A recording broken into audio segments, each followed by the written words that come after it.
আসসালামু আলাইকুম। আজকে সন্ধ্যাবেলা সিকবাতের বাবা অফিস থেকে আসার সময় বিকালে নাস্তাগুলো কিনে নিয়ে আসছে। ছেলেমেয়েরা জিজ্ঞেস করতেছিল যে তোমরা কি খাবে, ওরা বলতেছিল আলুর চপ, বেগুনি এগুলো খাবে, তাই সে এগুলো কিনে নিয়ে আসছে। আবার সঙ্গে মুড়ি নিয়ে আসছে।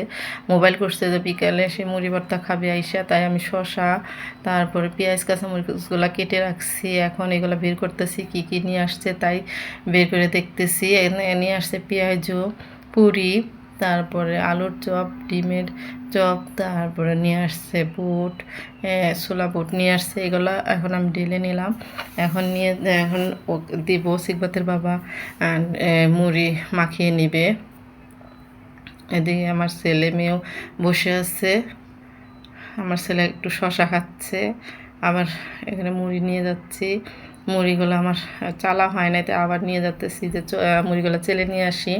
তাই চেলে নিয়ে আসলাম। এখন সিকবাতে বাবা বসে পেঁয়াজ মরিচগুলো ডলে নিতেছে, লবণ দিয়ে দিচ্ছে। দিয়ে এখন পেঁয়াজ মরিচ আমি সরিষার তেলটা দিয়ে দেবো। আমার ছেলে মেয়ে শুয়ে রয়েছে। সরিষার তেল দিয়ে আমি এখন দিয়ে দিলাম। এখন এখানে বুট দিয়ে দিব, বুট দিয়ে দিলাম। বুট দিয়ে এখন এখানে শসা বলতেছি শসা দিয়ে দাও। আমার সিকবাত বলতেছে আমি শসা দেখাবো না, তাই আবার দিতে আমি শসা আবার দিতেছে, কিছু শসা দিতেছে আর কিছু রেখে দিল। আর এখানে আবার বললাম আলুর চপ দাও। সব কিছু দিয়ে মাখিয়ে নেবে মুড়ি। এখানে সিকবাতে ডিমের চপ খাচ্ছে।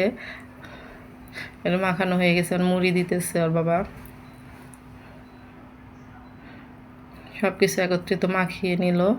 এখন সিকবাত খাচ্ছে, হাবিবাবু একটা পেঁয়াজও খাইতেছে, এদিকে আমাকে বাটিতে দিল আর আমরা খাইতেছি। এখন আমরা বিকালে নাস্তা করব। এখন এই পর্যন্ত। আসসালামু আলাইকুম।